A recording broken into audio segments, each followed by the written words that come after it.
El imperio de los cuatro océanos. Audiolibro. Autor Vladimir Kalashnikov. Libro primero. El eje del mundo, parte segunda. Humo en el crepúsculo.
Libro primero. El eje del mundo. Parte 2. Humo en el ocaso. Capítulo I. Otoño de 1234. El Ulus de Yochi, confines occidentales de la horda mongol.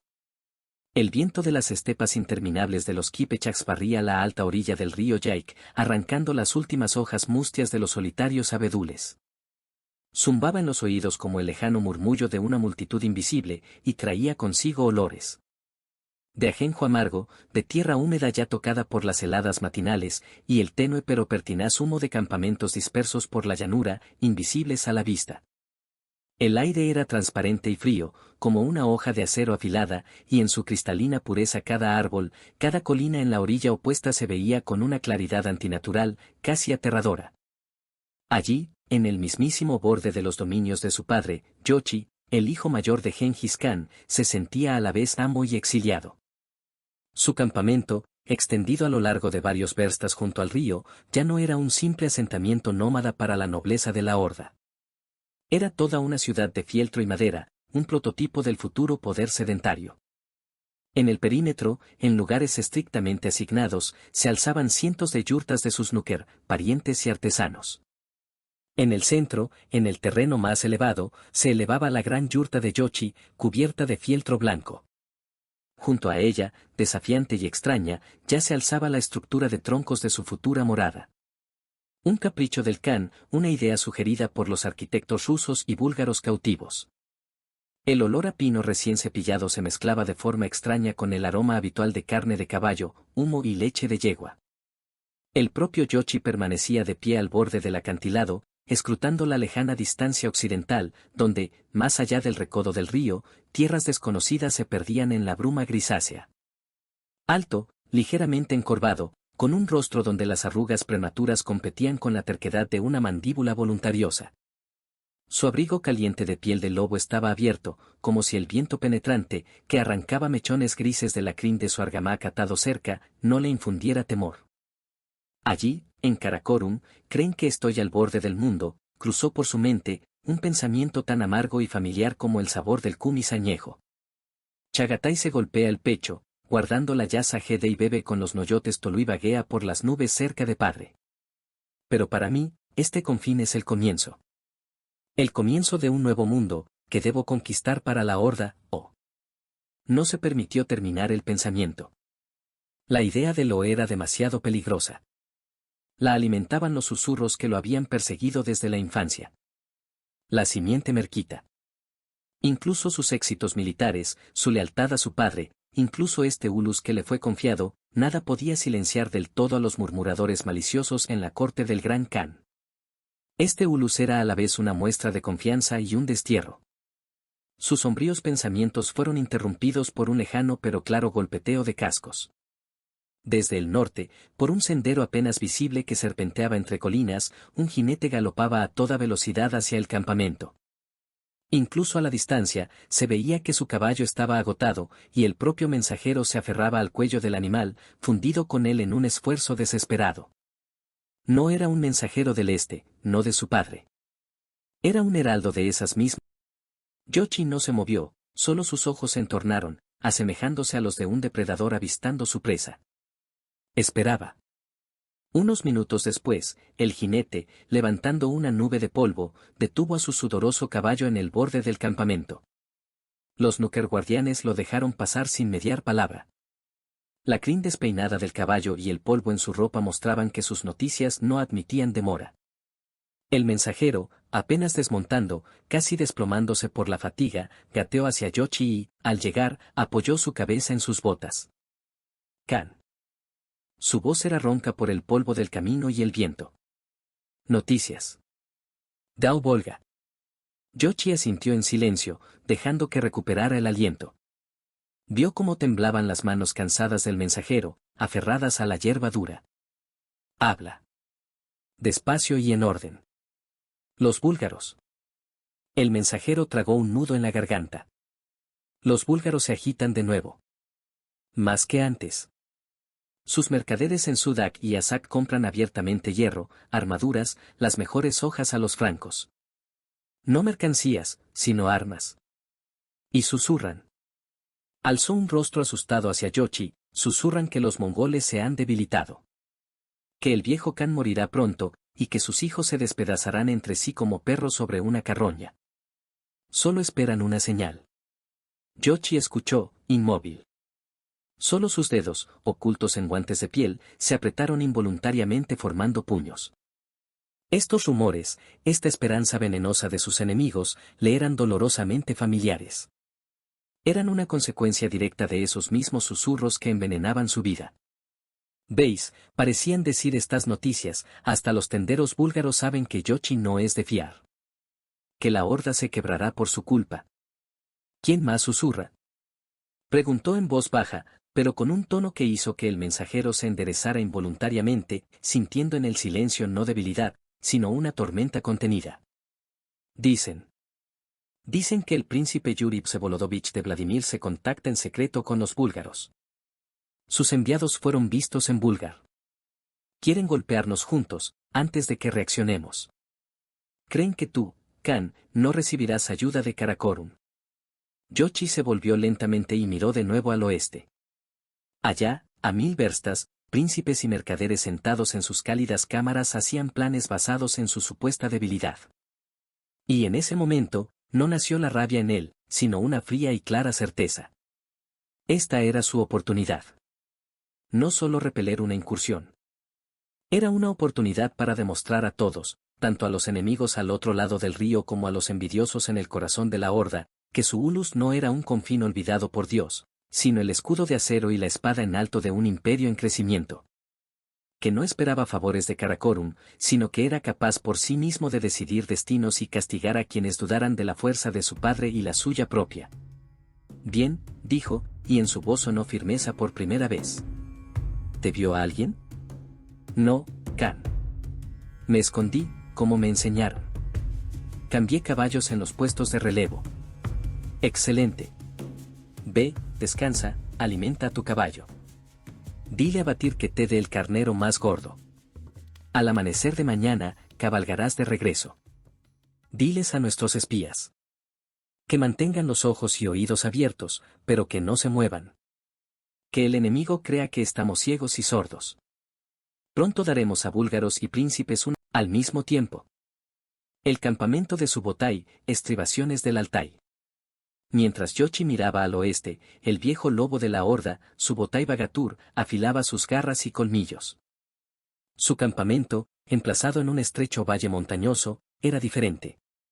Un puro campamento militar, desprovisto de todo lujo.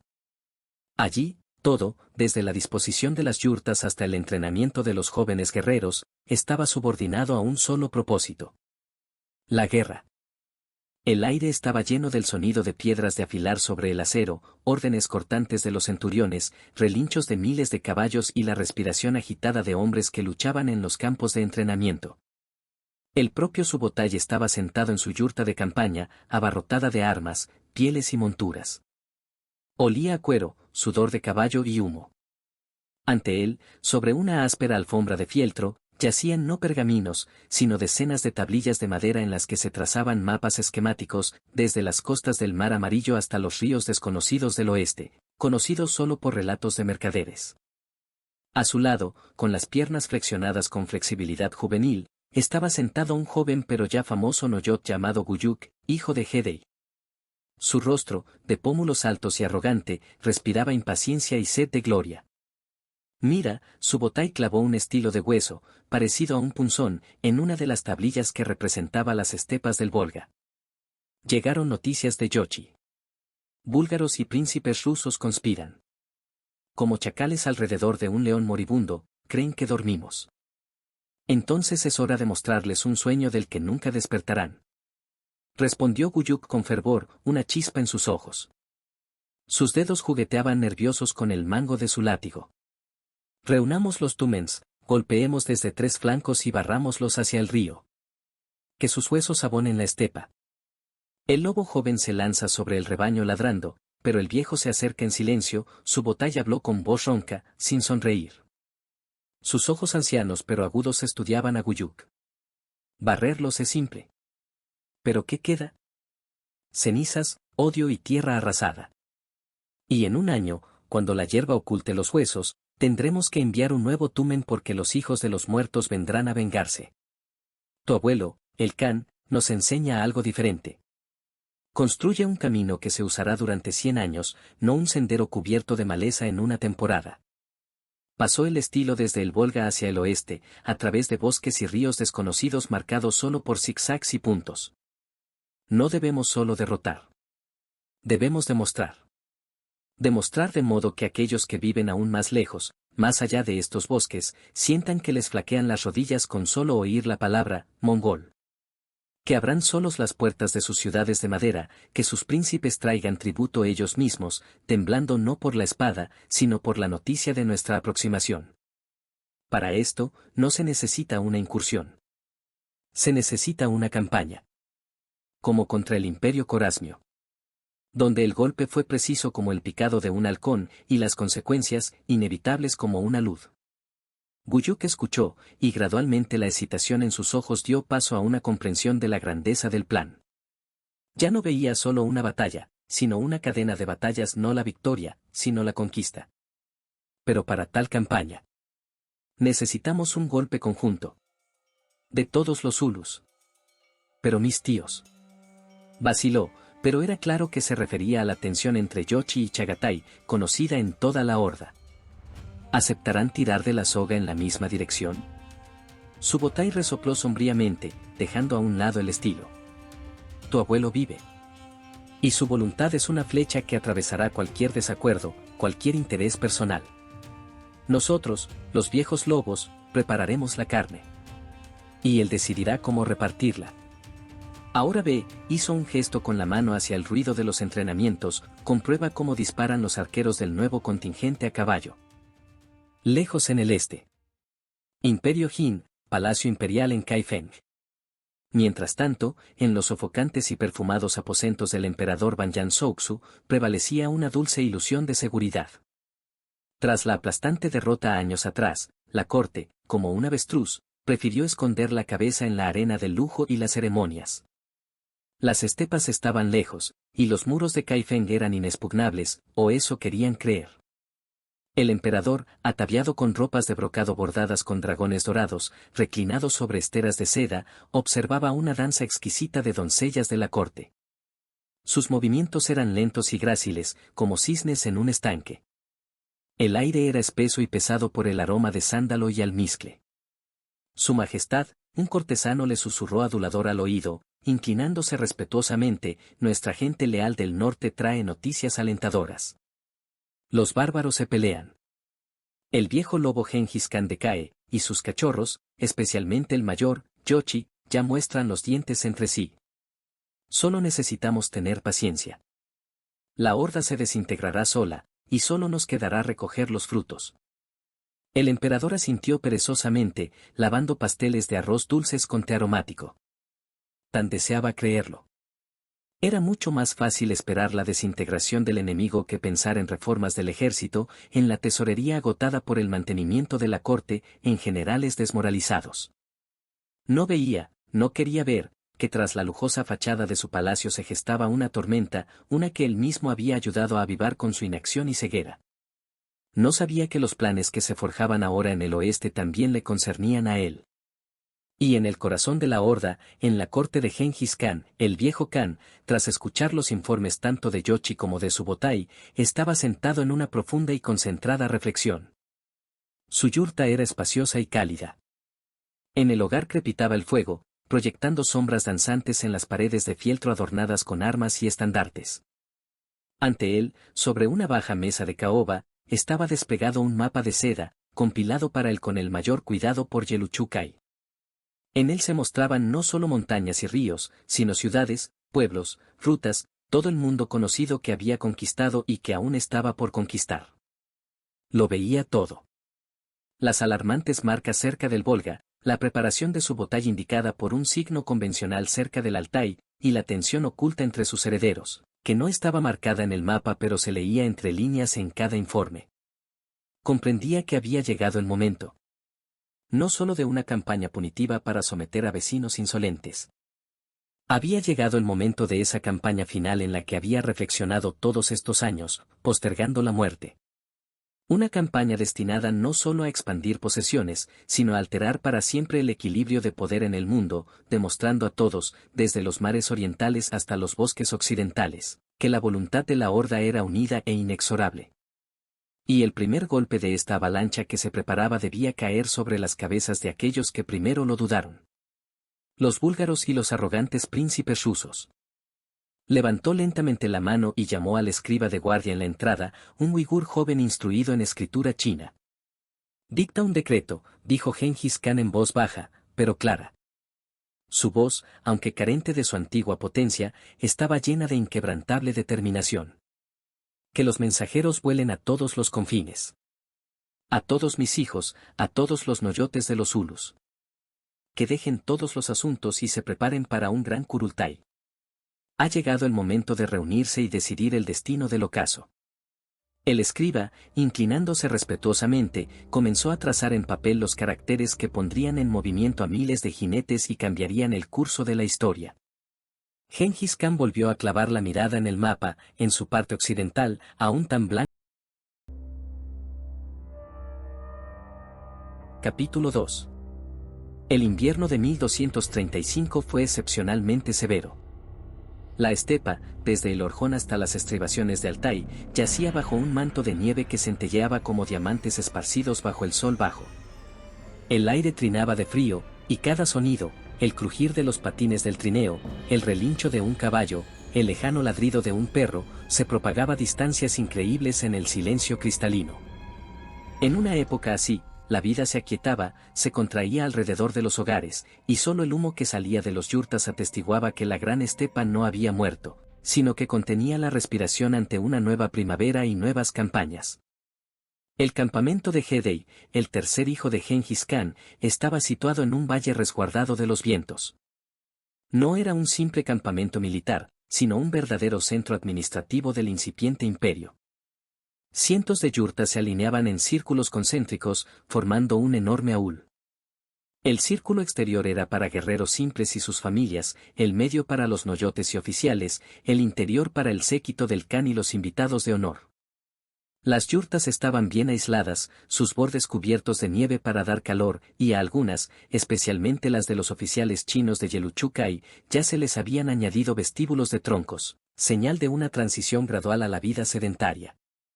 En el centro de esta ciudad esteparia se elevaba la gran yurta ceremonial de Hedei. Sus paredes de fieltro estaban adornadas con aplicaciones complejas que representaban escenas de caza y animales mitológicos. En la entrada, a pesar del frío intenso, dos Kesikten, guerreros de la guardia del Khan, estaban de pie con toda su armadura, sus rostros inmóviles, y su aliento formaba nubes en el aire helado. En el interior reinaba un microclima especial. El aire era denso y cálido, saturado de aromas. Humo de estiércol quemado, olor a cordero hervido de una gran caldera de cobre en un rincón, y el tenue, apenas perceptible aroma de sándalo, traído de los países más lejanos. El mismo Hedei estaba sentado en una silla de montar baja cubierta con una piel de tigre. Vestía una caftán sencilla pero robusta de cachemira azul oscuro, ceñida con un cinturón de cuero con una hebilla de plata. Su rostro, lleno y tranquilo, con una mirada grave pero inteligente, expresaba no tanto belicosidad como una profunda y calculadora sabiduría de gobernante. Junto a él, sobre un felpudo, estaba sentada su esposa principal, Botoki, una mujer de rostro gentil pero firme, ocupada en labores de costura. Su presencia en este consejo masculino era muestra de una confianza especial y de su propia influencia. Ante ellos, con la cabeza inclinada, estaban los suplicantes. A la derecha, un noyot mongol llamado Borokul, un hombre de unos 40 años con el rostro curtido por los vientos de la estepa. Su ropa de piel de oveja era práctica pero no lujosa. A la izquierda, el mercader Corasmio Abdulla, un hombre corpulento con una larga caftana a rayas, con anillos en sus dedos regordetes. De él emanaba olor a especias caras y tierras lejanas. Habla, Borokul, fuiste el primero en levantar la voz, concedió Hedei, con voz grave y mesurada. Khan Hedei. Golpeándose el pecho, su voz sonó fuerte y quejumbrosa en el silencio de la yurta. El asunto es claro como el día. Este mercader condujo una caravana desde Corasmia a través de mis tierras. Según la yasa y el tratado sellado por tu propio padre, tengo derecho a una 10ª parte de la mercancía por protegerla de los bandidos hasta el cruce del Irtis. Pero él, esta araña camellar, solo me dio una 5ª parte de la 10ª. Alega que bandidos búlgaros lo robaron cerca de los vados del Volga. ¿Dónde está mi parte? Mis guerreros arriesgaron sus vidas guiándolo por tierras de los Kipechaks. Debo alimentar a mis familias. Hedei desvió lentamente la mirada hacia el mercader. Sus dedos jugueteaban en silencio con las plaquitas de hueso del escritorio que le había regalado Yeluchukai. Te toca a ti, Abdulla Bai. ¿Qué dices? Oh, príncipe magnánimo y sabio. Comenzó el mercader, retorciéndose las manos con un arte que parecía parte de su profesión. Hay una pizca de verdad en las palabras del valiente Noyot, hay, pero no toda. Sí, el tratado es sagrado. Pero ¿acaso yo, tu indigno esclavo, tengo la culpa de que los tumens de tu hermano, el valiente Yochi, no puedan someter a los libertos búlgaros? Mis camellos fueron atacados en los vados. Perdí 30 fardos de seda y plata. Yo mismo escapé por poco, sobornándolos con mi propio anillo. ¿Cómo puedo dar lo que simplemente no tengo? Ya estoy al borde de la ruina. Hedei escuchó sin pronunciar palabra. Su mirada se deslizó por los rostros de los noyotes y oficiales presentes. No veía solo una disputa sobre el tributo. Veía una grieta. Los rumores sobre la tensión entre él y sus hermanos, especialmente entre Yochi y Chagatai, ya hacían su efecto. La autoridad del poder central empezaba a flaquear en los confines. Los noyotes, sintiendo debilidad, empezaban a actuar por su cuenta, y los mercaderes, la sangre financiera del Estado en crecimiento, empezaban a tener miedo. Esto era más peligroso que cualquier incursión enemiga. Se hizo una larga pausa, rota solo por el crepitar del fuego en el hogar. Finalmente, Hedei levantó la cabeza. Borokul, dijo con firmeza. Recibirás tu 10ª completa. Pero no de la mercancía de Abdulla. Te será pagada de mi tesoro personal. Porque tienes razón. El tratado, sellado en nombre de mi padre, es sagrado. Debe ser honrado, o todo se derrumbará. El noyot, que no esperaba este giro, abrió mucho los ojos, pero, al encontrar la mirada firme de Hedei, inclinó respetuosamente la cabeza. Y tú, Abdulla, continuó Hedei, no sufrirás pérdidas. El valor de tus bienes saqueados te será reembolsado. También de mi tesoro. El mercader dio un grito ahogado y cayó de rodillas, tocando el suelo de fieltro con la frente. Oh, gran Khan. ¿Pero por qué tanta misericordia? No la merezco. La mereces por decir la verdad. La voz de Hedei sonó más fuerte, y sus palabras se dirigían ya a todos los presentes. Dijiste que los caminos se han vuelto peligrosos. Esa es la verdad. Y es nuestra, de los mongoles, vergüenza. Una desgracia que debemos lavar no con plata, sino con acero. Anmorkerer no debe temblar por sus bienes bajo la protección de nuestras lanzas. Mañana mismo, jinetes galoparán hacia el campamento de mi hermano Yochi con mi orden. Enviar tropas adicionales para limpiar las rutas comerciales desde Bulgar hasta los Zulus más lejanos. Y tú, Abdulla, dile a todos tus compañeros de gremio. Comerciar con la horda es rentable y seguro. Y a quien, sea búlgaro o bandido propio, ose levantar la mano contra una caravana bajo nuestro signo, le arrancaremos el corazón y lo arrojaremos a los cuervos. Lo dijo sin gritar, pero con una convicción tan gélida que una sacudida recorrió las espaldas de los presentes. Esta decisión era genial por su simplicidad. Salvaba la cara y la autoridad del Noyot, garantizaba la lealtad de los mercaderes y demostraba la intangibilidad del poder. Al mismo tiempo, Vladimir, Salas del Príncipe. A miles de verstas al oeste, en las salas de piedra del príncipe Yuri Vsevolodovich de Vladimir, la atmósfera era completamente diferente. El terén, a pesar de los troncos de abedul que ardían en sus enormes estufas, estaba lleno de corrientes de aire. El aire era pesado por los olores a cera, miel y un leve tufo a humedad que emanaba de las antiguas piedras. El príncipe Yuri, un hombre en la flor de la vida, con una espesa barba y una mirada autoritaria pero superficial, estaba sentado a una mesa de roble llena de cuencos y copas de plata. A su alrededor se apiñaban sus boyardos, sus rostros preocupados, pero más por rencillas mezquinas que por grandes amenazas. Príncipe, informó el voivoda canoso Poniska, colocando un rollo de corteza de abedul con un sello colgante sobre la mesa. Un mensajero de Mijail de Cherniv. Nos llama de nuevo a un consejo en Kiev.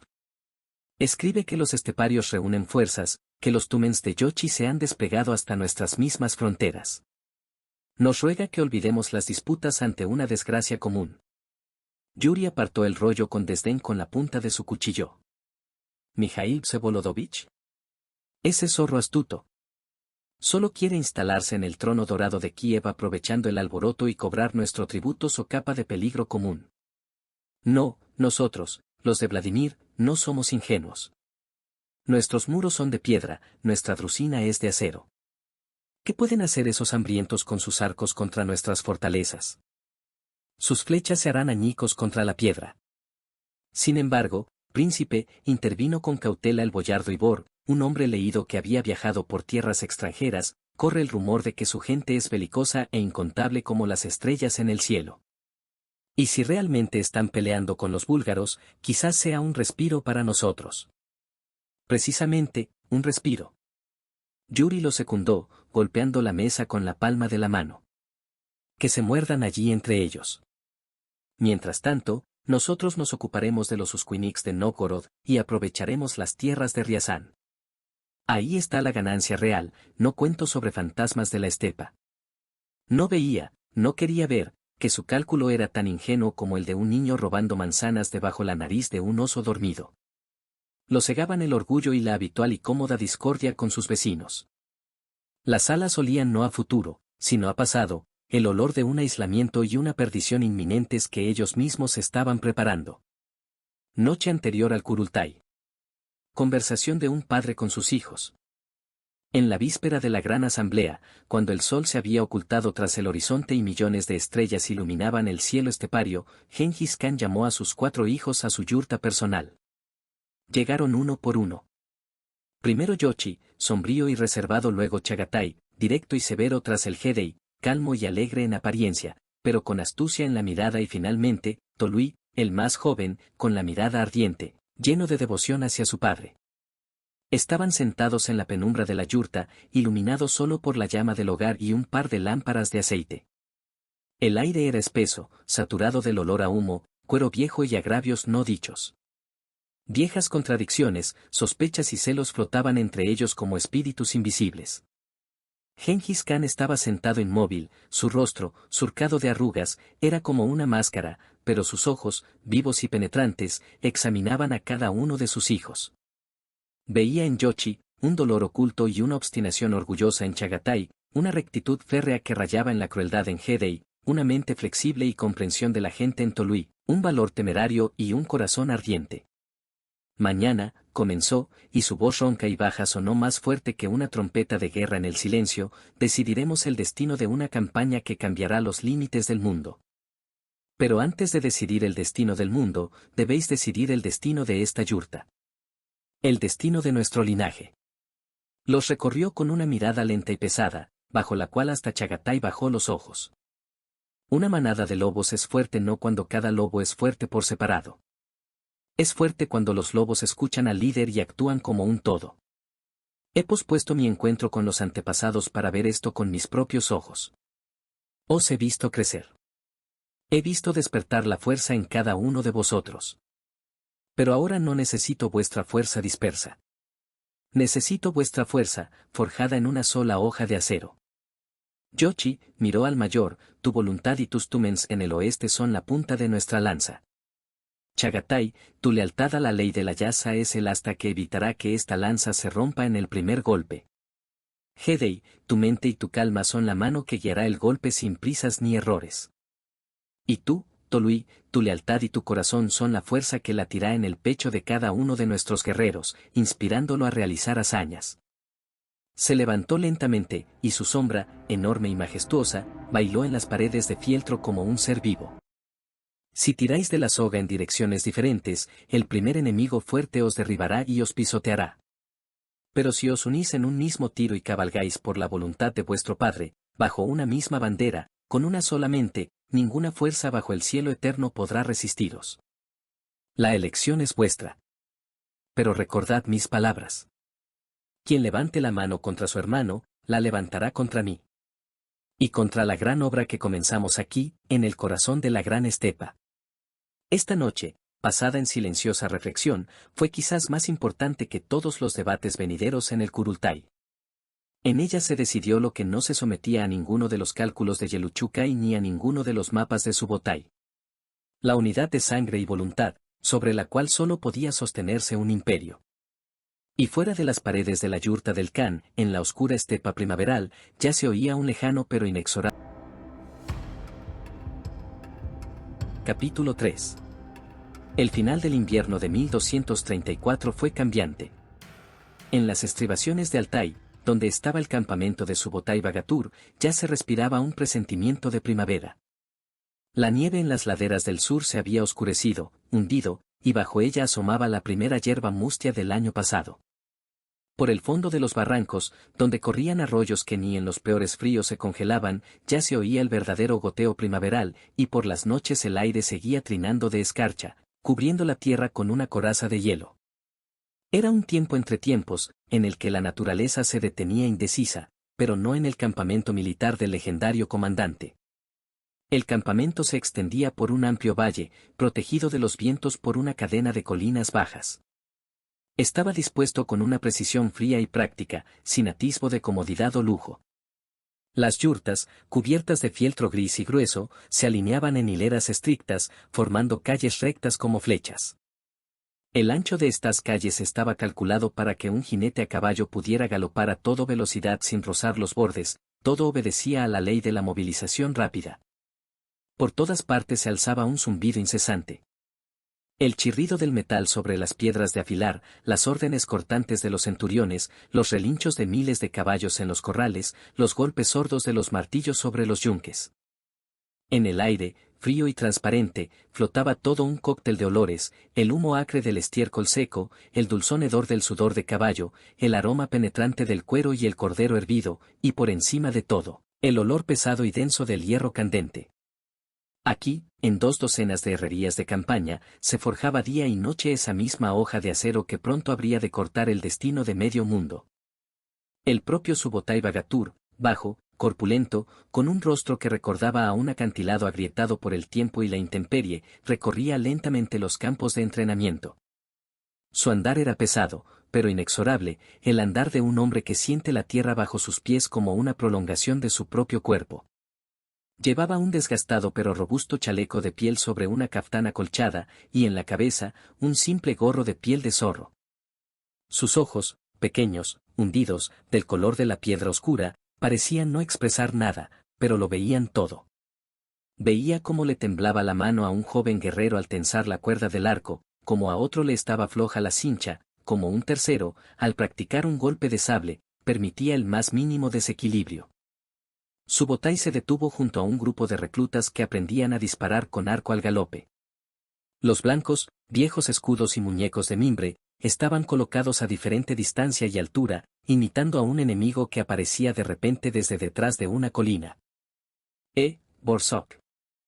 Su voz, ronca y áspera como el chirrido del hierro, sonó de repente, haciendo que todos se estremecieran. Uno de los jóvenes, nervioso por la presencia del legendario Bagatur, lanzó una flecha que voló alto en el cielo, sin llegar al blanco ni por 50 pasos. ¿A qué apuntas? ¿Al sol? ¿Quieres alcanzar al mismísimo Tengri? Un jinete que no puede dar en el blanco a galope tendido es un jinete muerto. O, lo que es peor, su voz se volvió repentinamente fría, una carga para su decena, que por su fallo puede quedar rodeada. Otra vez. Y que cada disparo sea como el último de tu vida. Junto a Subotai, como una sombra, lo seguía el joven Guyuk, hijo de Hedei. El joven, rebosante de salud y ambición, contenía a duras penas la impaciencia. Su rostro de pómulos altos y mirada arrogante expresaba un claro desdén hacia este meticuloso trabajo. ¿Para qué perder tanto tiempo con estos potros, Bagatur? Estalló cuando se alejaron de los arqueros. En una batalla de verdad aprenderán más rápido. Una gran batalla basta para separar a los débiles. La primavera está llegando, es hora de marchar. Echaremos a esos perros búlgaros a la estepa y los aplastaremos como chinches. Subotai se detuvo y lentamente, como un antiguo mecanismo, volvió la cabeza hacia él. Su mirada era pesada e indiferente, como la mirada del destino mismo. El lobo joven se lanza al rebaño ladrando fuerte, asustando a las ovejas y gastando fuerzas, le susurró tan bajo que solo Guyuk podía oír. El lobo viejo se acerca en silencio y le corta el cuello al líder de un mordisco. Todo el rebaño cae en la confusión, y a él solo le queda rematarlos. Tú piensas en la gloria, en el estruendo de los nombres. Yo pienso en la victoria.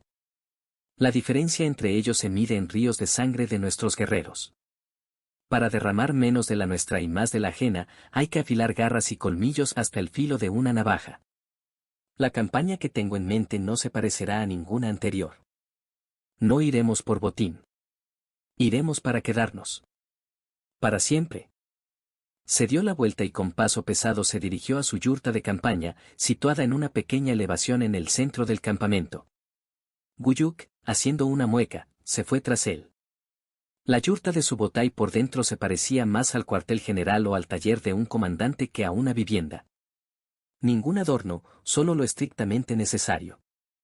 Sobre una tosca mesa de tabla sin cepillar yacían no pergaminos, sino decenas de tablillas de madera en las que se habían trazado con carbón, ocre e incluso sangre, mapas y planes esquemáticos, pero increíblemente detallados.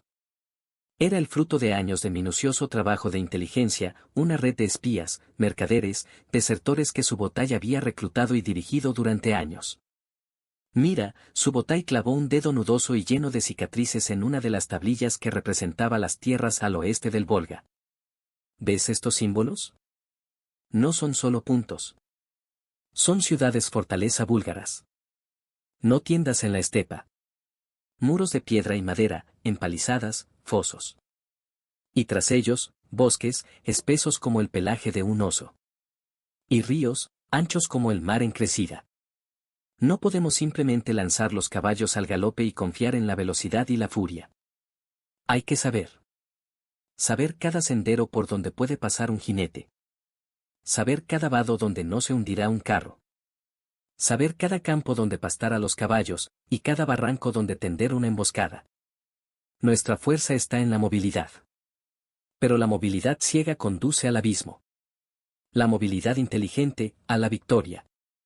Guyuk, mirando los dibujos primitivos pero llenos de significado, empezó a comprender de verdad la grandeza y complejidad del plan.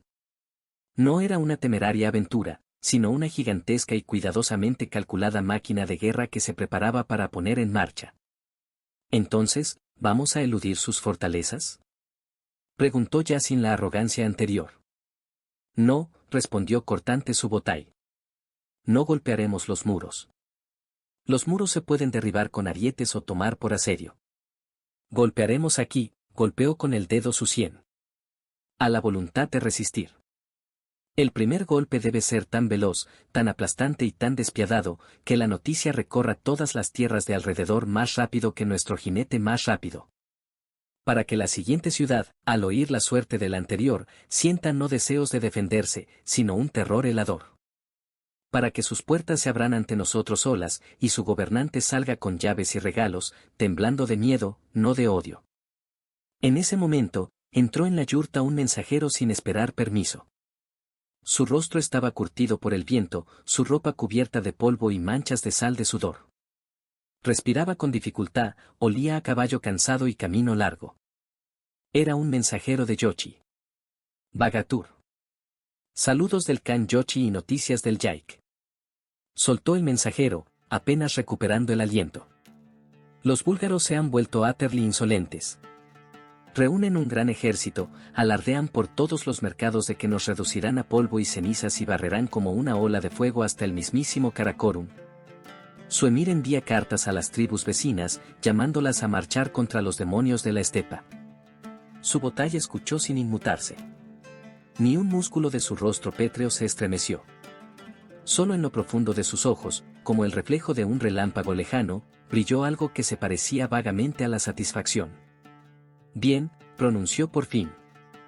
Dile a mi sobrino, el Khan Yochi, que fortifique sus puestos avanzados, pero que no libren una gran batalla. Que el enemigo crea que somos débiles y tenemos miedo. Que reúna sus hordas. Cuanto más reúna en un solo puño, menos tendrá. En el mismo momento. Gran Bulgar, palacio del emir Abdullah. Mientras en el severo campamento de Subotai reinaban la disciplina y la determinación, en la capital del Volga Bulgaria prevalecía una atmósfera de alegría ciega, ruidosa y segura de sí misma. El palacio del emir, aunque construido con troncos, impresionaba por su decoración interior. Las paredes estaban colgadas de costosas alfombras de Corasmia y Persia, en los suelos había suaves fieltros, y las lámparas, llenas de aceite caro, proyectaban sombras caprichosas en las paredes.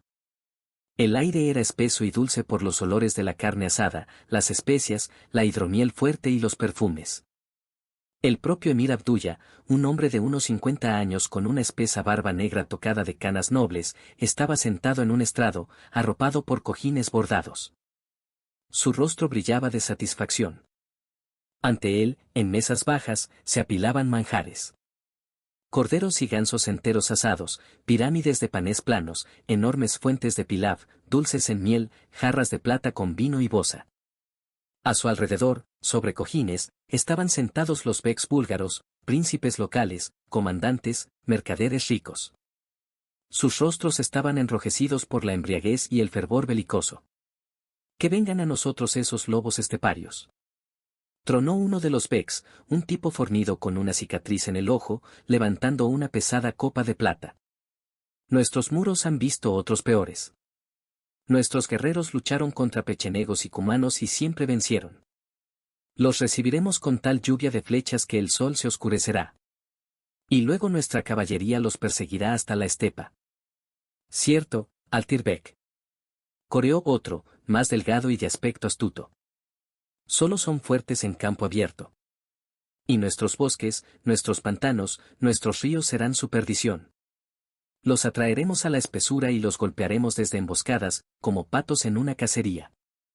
El emir Abdullah sonreía con condescendencia, bebiendo vino de una fina copa de oro. Le habían llegado rumores, claro, a través de esos mismos mercaderes, de las desavenencias entre los hijos de Gengis Khan. Creía sinceramente que la amenaza mongola se había debilitado, fracturada por disensiones internas. No hay que olvidar a nuestros aliados, declaró con importancia, dirigiéndose a toda la asamblea. Los príncipes rusos, Yuri de Vladimir, Mijail de Cherníov, ellos también comprenden la desgracia que nos amenaza a todos. Crearemos una alianza, poderosa como un peñasco. Una como estos salvajes del este nunca han visto.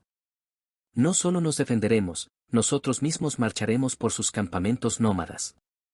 No sabía, no podía ni sospechar, que sus poderosos aliados en ese mismo momento se estaban peleando por un pedazo de tierra en la frontera de sus dominios, que el príncipe de Kiev miraba al de Vladimir como a un rival, y que el de Riazán prefería esconderse tras sus pantanos.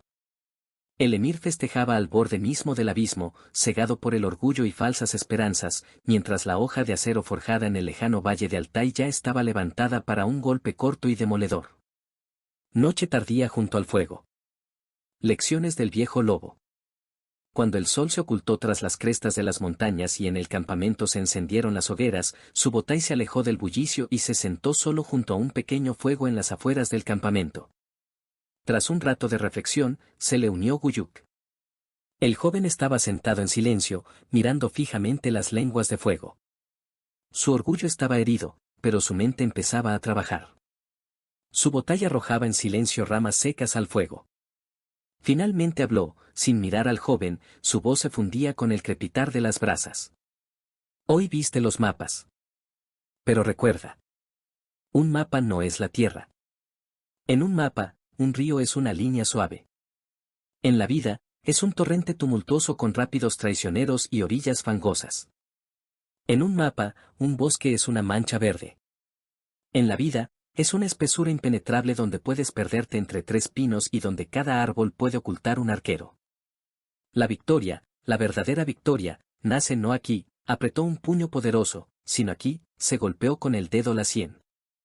Tu abuelo, Gengis Khan, es grande no porque sea el guerrero más fuerte, sino porque ve más lejos que nadie a su alrededor.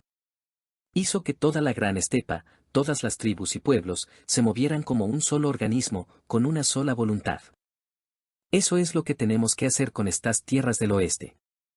No solo conquistar, saquear y marcharnos. Organizar. Reformar. Hacerlas parte de nosotros. Guyuk escuchaba, y la impaciencia airada en su alma era reemplazada gradualmente por una comprensión fría y pesada. Miraba el fuego y veía en él ya no solo la alegría de las futuras victorias, sino el reflejo de los incendios venideros, no ciegos y furiosos, sino controlados, intencionados, que traían no el caos, sino un nuevo orden férreo. Y muy al oeste, en el campamento de Yochi en el río Yaik, ya se encendían los fuegos nocturnos. Tras recibir el informe del mensajero y la breve y clara orden de Subotai, Yochi daba a sus nuker instrucciones calladas y precisas. Sus espías, invisibles y silenciosos como sombras de la noche, ya se deslizaban profundamente en las tierras búlgaras para convertirse en los ojos y oídos de la tormenta que se acercaba. La gran marcha hacia el oeste comenzaba no con el estruendo atronador de los cascos, sino con esto, con un movimiento callado, pausado. Capítulo 4. Primavera de 1235. Karakorum, la corte de Gengis Khan. La gran estepa se despertaba de su sueño invernal. Las nieves, que hasta hacía poco yacían como un sudario sin fin, ahora se habían oscurecido, hundido, y a través de ellas brotaban los primeros y brillantes brotes verdes de juncos y ajenjo. De los pasos de montaña soplaban vientos cálidos, llevando el olor del agua del deshielo y la tierra húmeda. El aire, hasta hace poco resonante de escarcha, ahora estaba lleno del murmullo de innumerables arroyos, las llamadas de las grullas que regresaban del sur, y un zumbido sordo y poderoso. El zumbido de la vida que despierta. En Karakorum, este corazón aún joven, pero ya palpitante, del estado mongol, hervía una actividad comparable solo a un gran hormiguero. De todos los confines de la vasta estepa de Gengis Khan, convergían aquí jinetes. No eran simples guerreros, sino gobernantes de ulus, noyotes de mil, bagatures famosos, ancianos canosos de clanes nobles y jóvenes guerreros sedientos de gloria. Se acercaban en sus bajos y resistentes caballos de estepa, con armaduras de cuero y láminas brillantes, con arcos a la espalda y sables al costado. La corte de Gengis Khan se había transformado en los últimos años. Si antes era solo un enorme campamento, ahora aquí se alzaban no solo cientos, sino miles de yurtas, dispuestas en estricto orden. Junto a ellas se elevaban estructuras de troncos. Casas para los funcionarios chinos y uigures, talleres de artesanos, almacenes, puestos de comerciantes. Había surgido una ciudad verdadera, aunque peculiar, con callejuelas estrechas por las que pululaban peatones y jinetes. En el centro de este caldero hirviente se alzaba la gran yurta, una estructura colosal de muchas tiendas blancas unidas, coronada con un remate dorado. Aquí el Khan celebraba su corte, recibía embajadores y declaraba su voluntad. No lejos de este símbolo de poder, en una cabaña de troncos de aspecto modesto, forrada por dentro de fieltro para calor y silencio, prevalecía una atmósfera diferente. Aquí olía no a carne de caballo y humo, sino a madera, papel, tinta y el débil aroma de hierbas medicinales secas que el dueño añadía al té para claridad mental.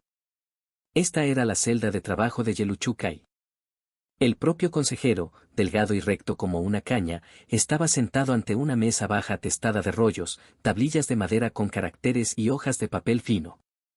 Su rostro ascético, de labios finos y ojos penetrantes, estaba concentrado. No estaba trazando planes de batalla. Estaba calculando el costo de la guerra. La puerta chirrió y Gengis Khan entró silenciosamente en la habitación. El Khan, a pesar de su edad, se movía con facilidad y sigilo. Su aparición siempre era inesperada, como una repentina ráfaga de viento. Bueno, sabio maestro. Su voz baja rompió el silencio. ¿Has averiguado con tus números si tenemos fuerzas para aplastar el oeste? Yeluchukai levantó lentamente la cabeza de los rollos. Su mirada era clara y tranquila. La fuerza, oh Khan, dijo, es algo multifacético. La fuerza de un sable se mide por el filo de su hoja. La fuerza de un guerrero, por la firmeza de su espíritu. Y la fuerza de un ejército. Pasó su mano estrecha, casi femenina, sobre las columnas de cifras extendidas sobre la mesa, se mide por estos signos. La velocidad a la que un caballo de guerra recorre 100 li depende de si está alimentado con avena o debe conformarse con hierba mustia. La fuerza del golpe de una catapulta depende de que los carpinteros tengan madera para repararla, y los herreros, carbón para templar sus pernos. No estoy contando la cantidad de sables, oh Khan. Estoy calculando lo que le costará a la horda cada paso hacia el oeste. Gengis Khan, acostumbrado a soluciones simples y claras, frunció el ceño.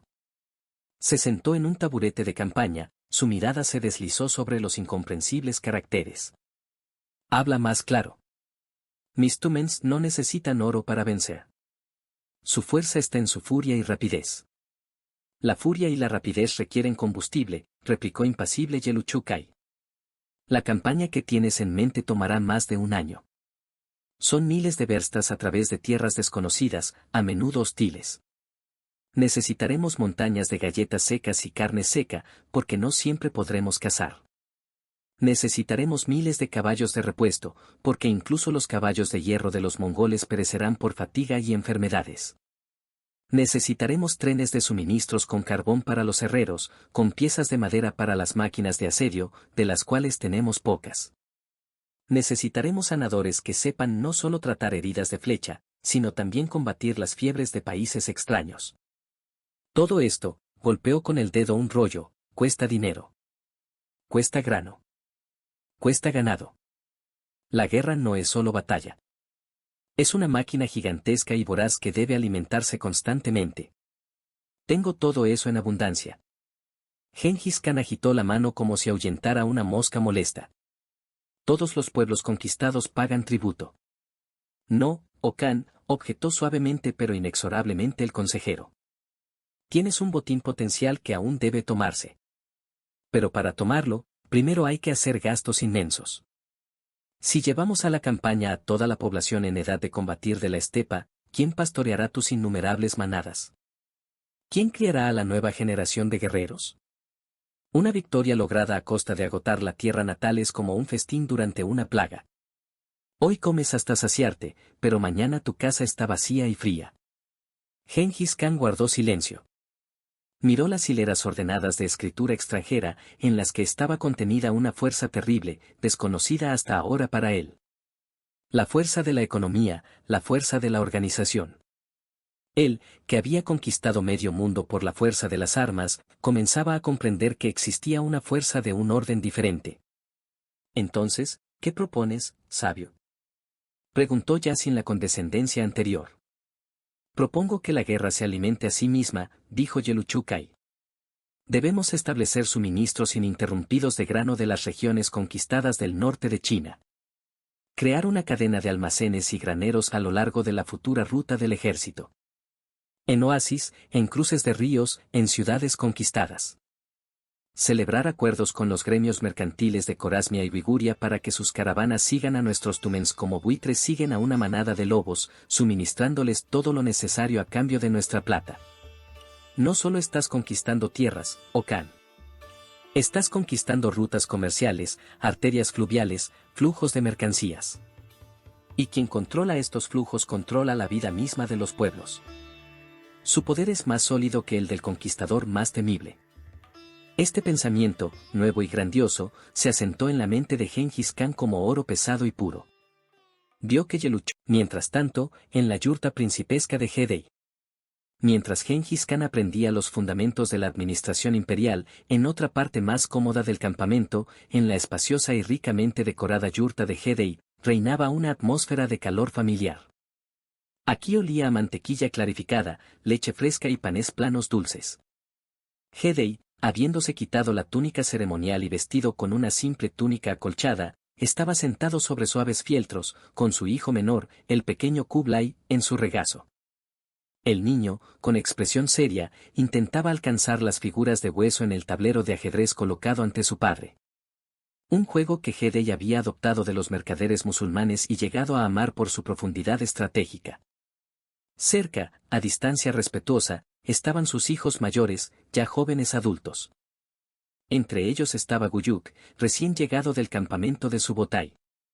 El viaje al severo Bagatur había dejado una huella de reflexión en su rostro arrogante. «Padre, ¿es verdad que en el Kurultai se decidirá sobre la gran campaña?» No pudo evitar preguntar, rompiendo el silencio. «Es verdad», Hedei no levantó la vista del ajedrez, moviendo una pieza. «Decidiremos el asunto de la campaña hacia el oeste». «¿E iremos nosotros?» Sonó impaciencia en las voces de los jóvenes. «¿Lucharemos junto al tío Subotai?» ¿Luchar? Hedei finalmente los miró, y una sonrisa burlona brilló en sus ojos tranquilos. Luchar es lo más simple. Como blandir un sable. Es mucho más difícil decidir de dónde sacar 1000 sables para los que blandirán. ¿Quién se asegurará de que los trenes de suministros tengan suficientes flechas y herraduras cuando el ejército esté a 1000 verstas de casa? ¿Quién negociará con los gobernantes de las ciudades que prefieran abrir sus puertas en lugar de condenar a su gente a la muerte? Eso, señaló con el dedo el tablero de ajedrez, es la verdadera guerra. La guerra de las mentes y los cálculos. Y no es menos importante. Su esposa principal, Botoki, una mujer de carácter gentil pero fuerte, servía té en cuencos de plata.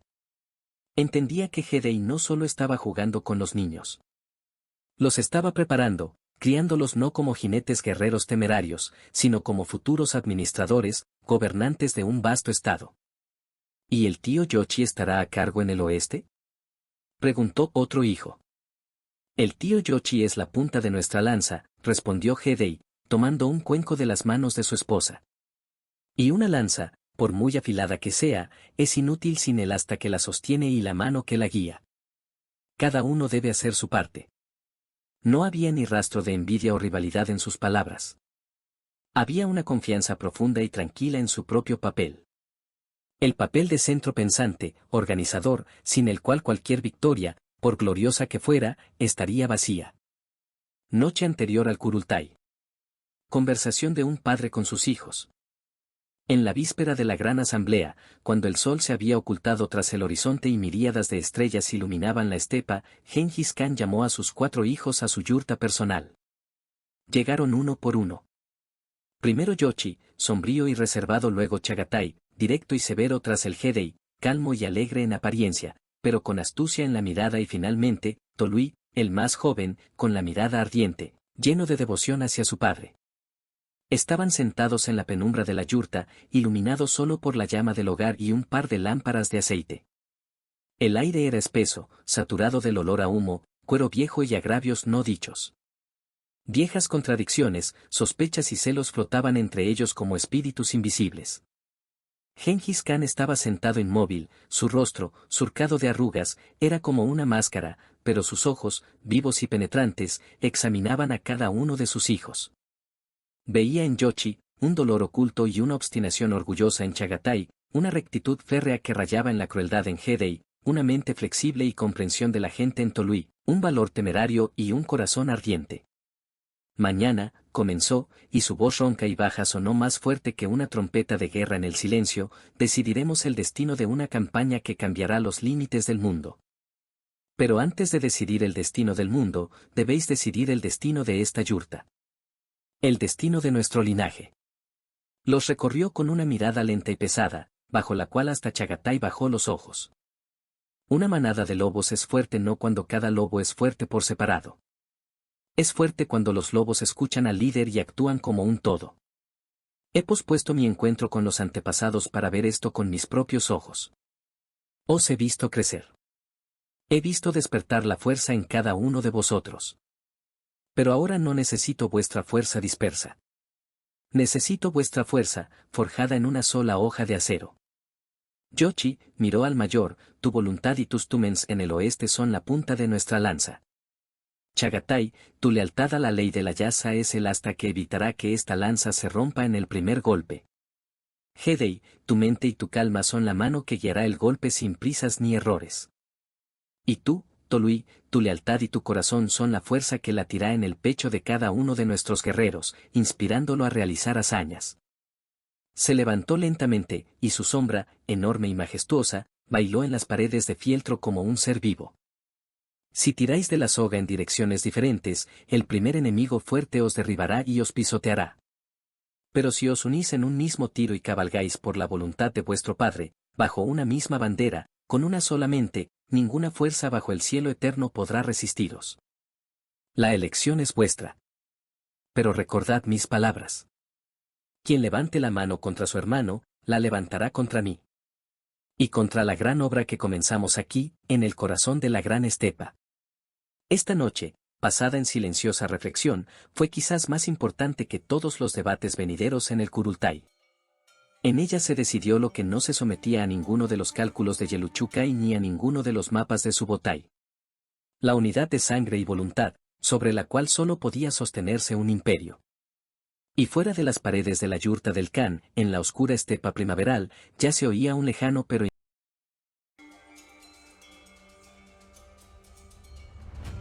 Capítulo 5. Primavera de 1235. Karakorum, Valle de la Gran Asamblea. El amanecer encontró el valle ya lleno de vida. El sol, elevándose sobre las crestas orientales, doraba no solo las cimas de las montañas lejanas, sino también el mar infinito de techos de fieltro desplegados por la llanura ondulada. El aire, puro y frío como una hoja de acero afilada, trinaba con miles de sonidos que se fundían en un poderoso y continuo zumbido. Era el zumbido de una fuerza colosal despierta. El zumbido de la gran estepa, reunida en unidad. Desde todos los confines del vasto dominio de Gengis Khan, convergían aquí, en el valle designado cerca de Karakorum, los gobernantes de Ulus, noyotes de 1000, famosos vagatures, ancianos canosos de clanes nobles y jóvenes guerreros sedientos de gloria. Llegaban en sus bajos y resistentes caballos de estepa, con armaduras de cuero y láminas brillantes, arcos a la espalda y sables al costado. Unos llegaban de las húmedas estribaciones de Kingan, trayendo consigo el olor a agujas de pino y hierbas de la taiga, otros, de las arenas tórridas de Corasmia, de los que emanaba polvo y amargor de ajenjo, otros, de las orillas de anchos ríos, que olían a agua y pescado. El valle presentaba un espectáculo grandioso. Según la antigua costumbre, los reunidos se dispusieron en un anillo enorme, en cuyo centro quedaba un círculo libre. El espacio sagrado para el consejo. En el corazón mismo de este círculo, en una colina artificial baja, se elevaba una enorme tienda blanca, cosida con 9 grandes yurtas.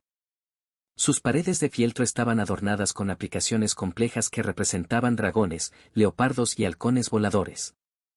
Símbolos de poder y victoria. Ante la tienda, clavados en la tierra, había 9 estandartes con colas de caballo blancas como la nieve. Signos de la autoridad suprema del Khan. Cerca, modestamente situada, estaba la Cancillería de Campaña de Yeluchukai, donde varios escribas uigures preparaban rollos y pinceles para registrar las decisiones históricas. Los olores que impregnaban el valle eran espesos y estratificados. Humo de miles de hogueras donde se asaba cordero y se cocinaba besparmak, el acre aroma del kumis fresco y el airán, el fragante olor de caros inciensos, traídos de países lejanos para la nobleza, y por encima de todo, el eterno y familiar olor a sudor de caballo, cuero y polvo. La aparición de Gengis Khan estuvo rodeada de la mayor solemnidad. Cuando el sol se elevó sobre el horizonte, una procesión salió de la tienda blanca. Al frente, con paso pausado y firme, iba el propio señor de la estepa. Parecía concentrado y tranquilo, su rostro, surcado de arrugas, recordaba un antiguo mapa de grandes campañas. Vestía una túnica simple pero blanquísima, ceñida con una faja dorada, y en la cabeza, a su derecha, observando una estricta jerarquía, caminaban sus 4 hijos. Yoshi, alto y algo encorvado, con un rostro que guardaba el sello de una amargura eterna, pero ahora iluminado por la importancia del momento. Chagatai, recto y duro como una hoja, miraba adelante con inquebrantable confianza. Hedei, lleno y de apariencia bonachona, pero con astucia en sus ojos inteligentes, caminaba moviendo ligeramente los pies. Tolui, el más joven, ardiente de inspiración, miraba a su padre con adoración. A la izquierda del Khan, desfilaban los pilares del imperio. Subotai Bagatur, de bigotes canosos, cuyo solo nombre infundía terror a los enemigos, caminaba pesada y segaramente, como un oso. Junto a él, el leal Mujali, su rostro curtido por las tormentas de la estepa, expresaba solo lealtad. Y finalmente, destacando bruscamente entre la nobleza mongol, con sus largas vestiduras de seda, caminaba Yeluchukai. Su rostro ascético era impasible, y la mirada del hombre de ciencia se deslizaba sobre la multitud como si evaluara no personas, sino circunstancias históricas. Cuando Gengis Khan subió a la cima de la colina frente a su tienda y se volvió hacia los reunidos, el poderoso zumbido que llenaba el valle comenzó a apagarse. Primero enmudecieron los más cercanos, luego una ola de silencio rodó hacia los bordes del enorme círculo. A los pocos minutos, reinaba un silencio absoluto y atronador, roto solo por el relincho de un caballo rezagado en la distancia y el susurro del viento en la hierba. Miles y miles de ojos, estrechos como rendijas y anchos, redondos jóvenes, ardientes de fuego, y viejos, descoloridos pero sabios, se fijaron en un solo hombre. Hijos de la gran estepa. Águilas de mi pueblo. Guerreros cuyo valor ha hecho temblar todas las tierras desde el amanecer hasta el sol del mediodía. La voz de Gengis Khan, baja y ronca pero increíblemente fuerte, recorrió el valle, llegando a las filas más lejanas. No gritaba, pero cada palabra era nítida y clara. Nos hemos reunido aquí hoy no para escuchar dulces discursos y beber kumis. Nos hemos reunido para escuchar la voluntad del eterno cielo azul y tomar una decisión que determinará el destino de nuestros hijos y nietos dentro de 100 años. Hizo una pausa, dejando que sus palabras penetraran en la conciencia de cada persona en esa inmensa multitud. Su mirada se deslizó por los rostros, reconociendo a algunos, observando a otros. En el este, hemos sometido al reino Tangut. En el sur, hemos quebrantado el orgullo del imperio Jin.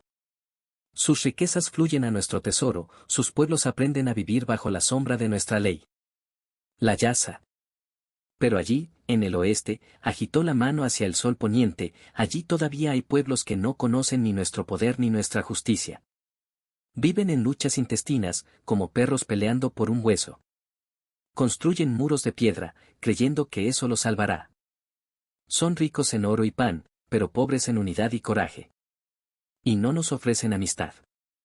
Nos envían burlas y amenazas.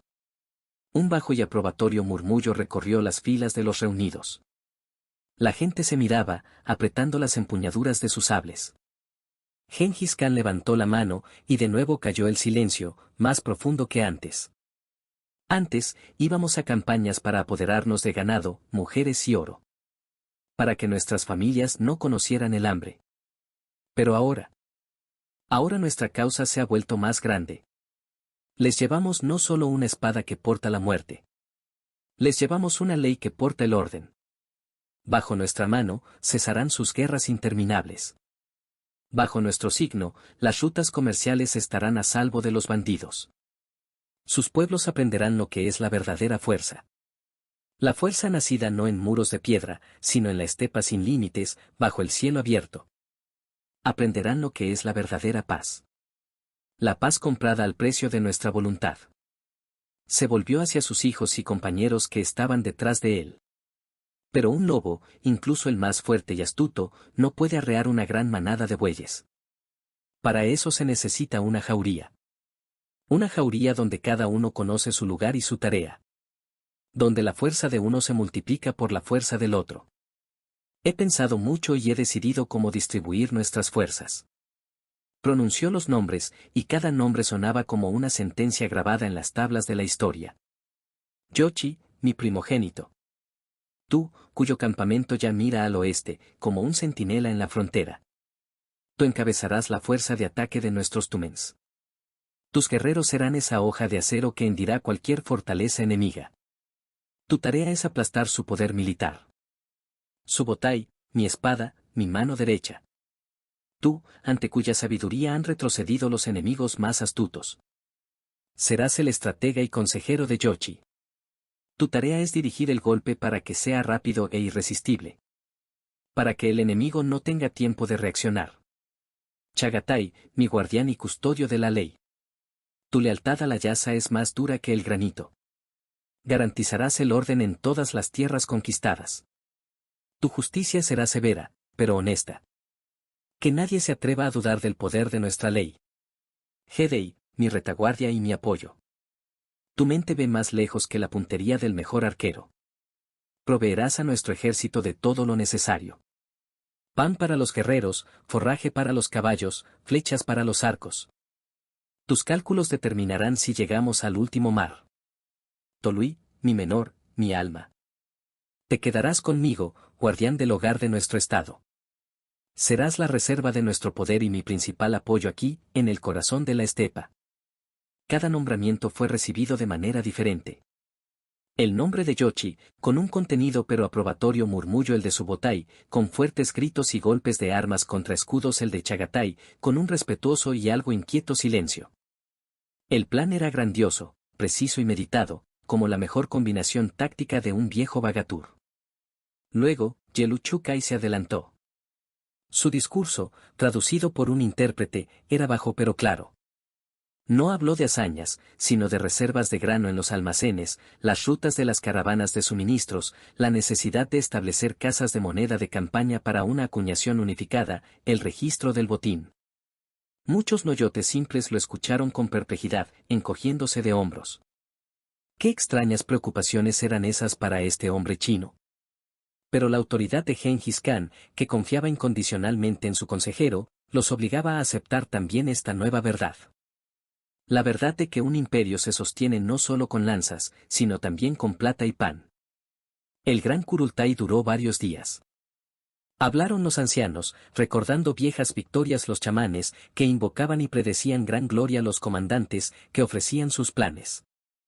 Pero la decisión principal, la voluntad principal, se había expresado ese primer día. El volante de la gran marcha hacia el oeste se había puesto en movimiento. Nada podría detenerlo ya. Por la tarde, cuando la asamblea se dispersó hacia sus campamentos y se encendieron hogueras en el valle, Gengis Khan se quedó de pie en la colina frente a su tienda blanca. Contemplaba los fuegos que se perdían en la oscuridad de la noche. Se desvanecían a lo lejos, como estrellas esparcidas por las laderas de las colinas. Bueno, padre. Preguntó Tolui en voz baja, acercándose por detrás. ¿Estás satisfecho con el día? ¿Te será fácil despedir a tus hermanos en un viaje tan largo? Un río, para llegar al mar, debe empezar como un pequeño arroyo, respondió Gengis Khan igualmente en voz baja, sin apartar la vista de los fuegos. Hoy hemos abierto la fuente para un nuevo gran río. Ahora su flujo no puede detenerse. Solo fluirá hacia adelante. A través de bosques, a través de montañas, a través de reinos extraños. Hasta el último mar. Y alto en el cielo oscuro sobre ellos brillaban estrellas frías e indiferentes. Habían visto nacer y morir pueblos, elevarse y derrumbarse reinos. Y ahora veían. Capítulo 6. Finales de la primavera de 1235. Los alrededores de Karakorum. El aire en la estepa zumbaba de tensión, como la cuerda de un arco estirada al máximo antes del disparo. Desde el día en que se apagaron los últimos discursos del gran Kurultai, la vida en los zulus mongoles se había transformado hasta quedar irreconocible. El ritmo pausado de la vida nómada, sometido durante siglos al cambio de estaciones y al movimiento de los rebaños, fue reemplazado por una actividad febril y decidida. El organismo gigantesco de la estepa se puso en movimiento, obedeciendo a una sola voluntad. Desde el Valle de la Asamblea se extendían en todas las direcciones interminables filas de jinetes y caravanas de suministros. No era una huida caótica ni una migración espontánea. Era una redistribución majestuosa y terrible de la fuerza. Los caminos, antes visibles solo para el ojo experimentado del nómada, estaban ahora marcados por miles de pezuñas y ruedas en corredores claros que se perdían en el horizonte. El polvo levantado por esta armada se alzaba en columnas a través de las cuales el sol brillaba con un rojo oscuro y turbio. Los sonidos se fundían en un rugido continuo. El chirrido de innumerables ruedas de carros, los relinchos de decenas de miles de caballos, las órdenes apagadas de los centuriones, los golpes rítmicos de martillos sobre yunques en las herrerías de campaña, el mugido del ganado seleccionado que era llevado al oeste para alimentar al ejército. Los olores se combinaban en un cóctel espeso. Polvo y sudor, humo de hogueras, olor a cordero asado sobre brasas, el aroma acre del kumis y el olor dulzón del té prensado, que los mongoles habían aprendido a valorar más que el oro. El campamento de Yochi, río Yaik. 1 mes y medio después del Kurultai. El campamento de Yochi, que ya era un importante centro militar, había crecido hasta un tamaño sin precedentes, convirtiéndose en una verdadera ciudad de fieltro y cuero. Desde la alta colina donde se alzaba la espaciosa, aunque carente de lujo excesivo, yurta de Yochi, se abría una vista capaz de impresionar la imaginación del guerrero más experimentado.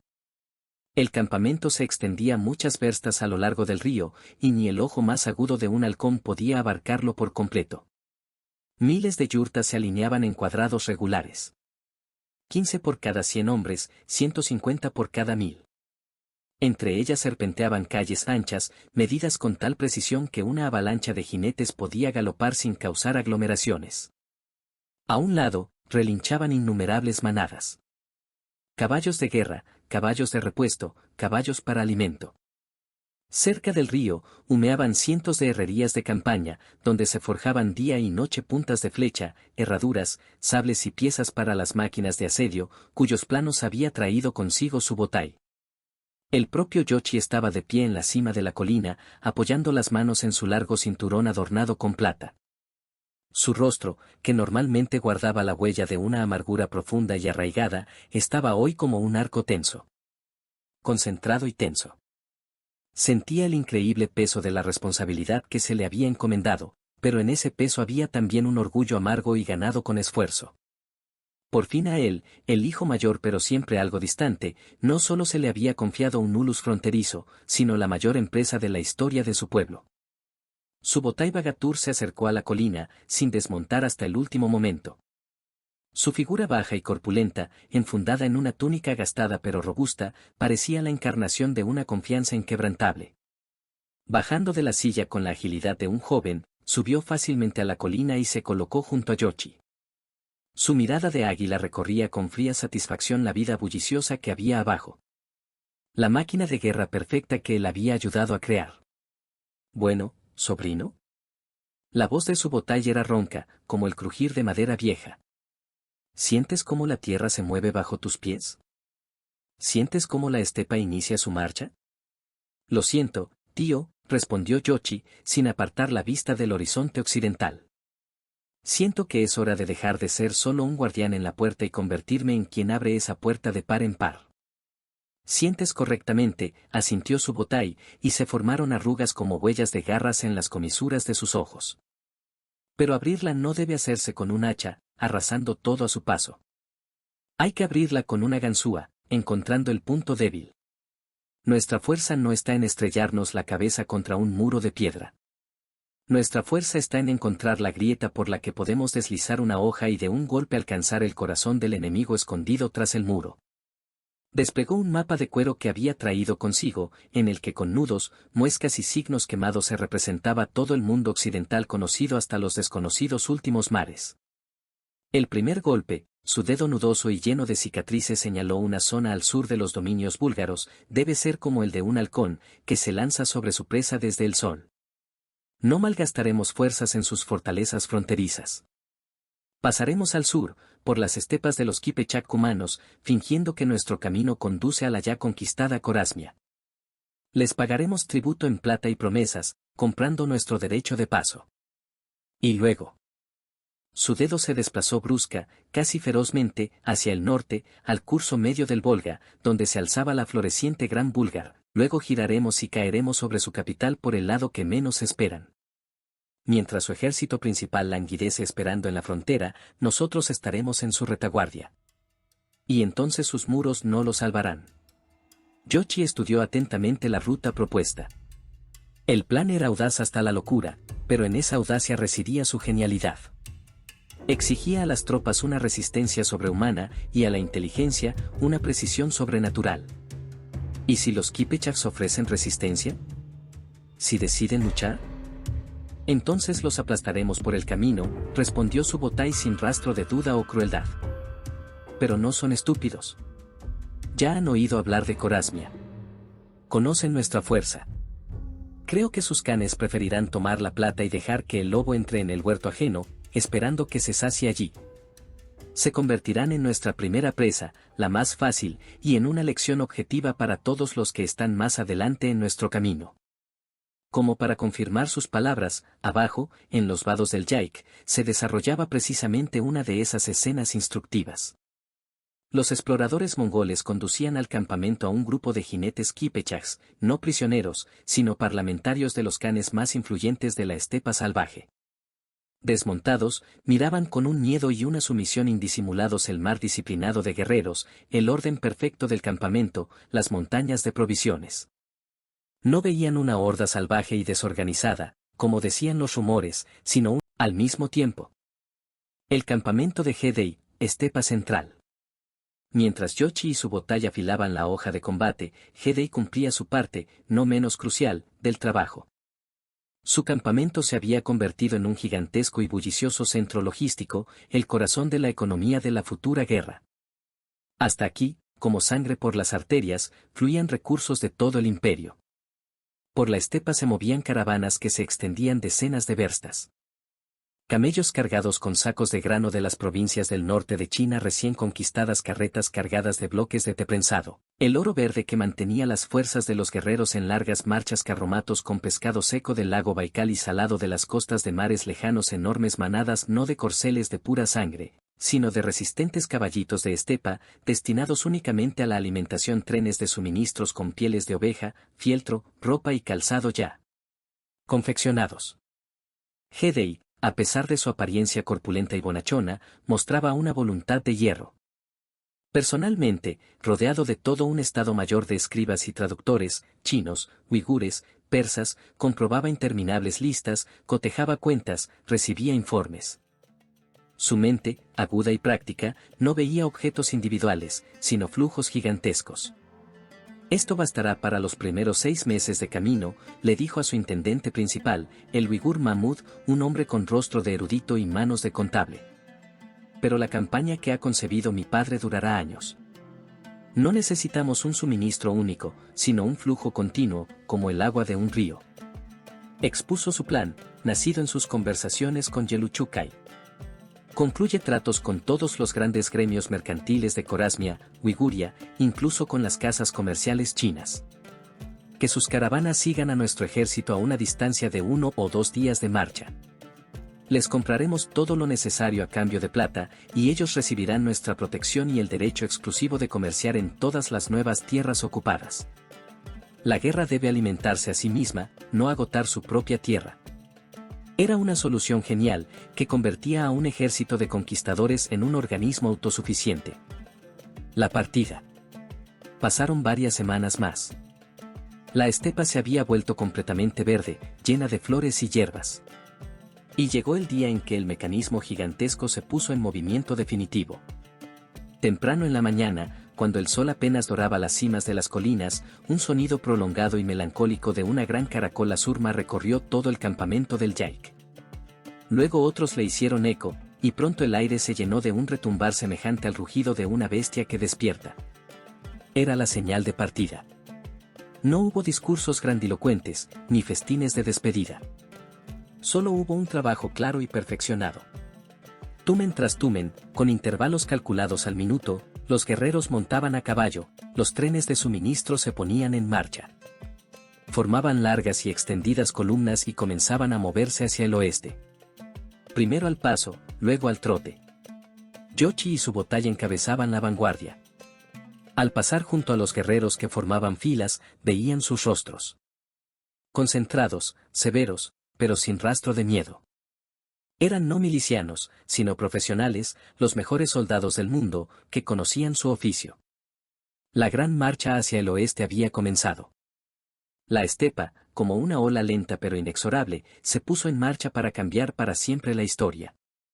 Cientos de miles de cascos, miles de ruedas, resonaron sobre la tierra, y este rugido se oía a muchas verstas.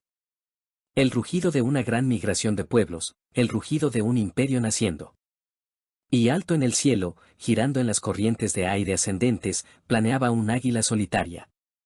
Miraba hacia abajo, a este movimiento, y parecía.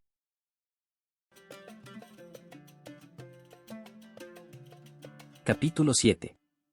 Verano de 1236. Estepas de los Kipechaks. El gran ejército mongol se movía hacia el oeste como un flujo de lava lento pero imparable. La vanguardia, bajo el mando personal de Yoshi y Subotai, avanzaba con seguridad hacia el sur, creando una ilusión cuidadosamente planeada de movimiento hacia el ya conquistado imperio corasmio. Las columnas se extendían decenas de verstas, levantando nubes de polvo visibles a varios días de distancia. La disciplina era absoluta. Los guerreros se movían en un silencio sepulcral, conservando las fuerzas de sus caballos, intercambiando solo frases breves y cortantes. Los trenes de suministros reunidos por GDI seguían a las unidades de combate en estricto orden. Primero los carros de forraje, luego los de armas y equipamiento, después los de alimentos. Cada mañana comenzaba con la señal de un tambor, un desayuno de carne seca y aidán, y una rápida revisión del equipo. Los centuriones recorrían sus unidades, revisando cada cincha, cada carcaj de flechas. Subotai inspeccionaba personalmente las avanzadillas, su mirada aguda notaba los más mínimos defectos. El caballo cojea de la pata delantera izquierda, decía al pasar, y el desiatnik culpable palidecía, apresurándose a cambiar el animal. Yoshi pasaba más tiempo meditando sobre el mapa de cuero, calculando mentalmente las posibles reacciones del enemigo. El campamento del Khan Kipechak Arslanbek. En el campamento del Khan Kipechak, instalado en un valle fértil entre colinas cerca del río Yaik, reinaba una creciente confusión. Durante 3 semanas, los mensajeros llegaban uno tras otro con noticias alarmantes.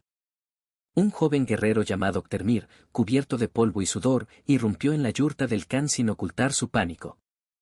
«Vienen directamente hacia aquí, padre. Yo mismo vi su vanguardia. Túmense incontables como langostas. Sus patrullas corren por la estepa como fantasmas, es imposible saber dónde están sus fuerzas principales». Arslanbek, un hombre de unos 50 años con una espesa barba canosa, estaba sentado sobre fieltros, su rostro sombrío. Junto a él estaban otros vejes influyentes. El belicoso Alibek del clan Urán, conocido por su valentía en las batallas contra los corasmios, y el viejo y astuto Baimurat, que había visto muchos enemigos en su vida. El aire en la yurta era espeso por el olor a cuero viejo, kumis y ansiedad. Alibek, impulsivo y apasionado, golpeó la mesa de madera tallada con el puño. Quieren lo mismo de siempre. Nuestro ganado, nuestras mujeres. Debemos reunir a la milicia y presentar batalla en el cruce del Yaik. Que conozcan la fuerza de los arcos Kipechaks. Nuestros antepasados derrotaron a los príncipes de Kiev, y a estos chacales esteparios los dispersaremos a latigazos. ¿Y sacrificar a todos nuestros guerreros?, objetó Baimurat, girando lentamente una daga de plata en sus manos. Hemos oído lo que pasó en Corasmia.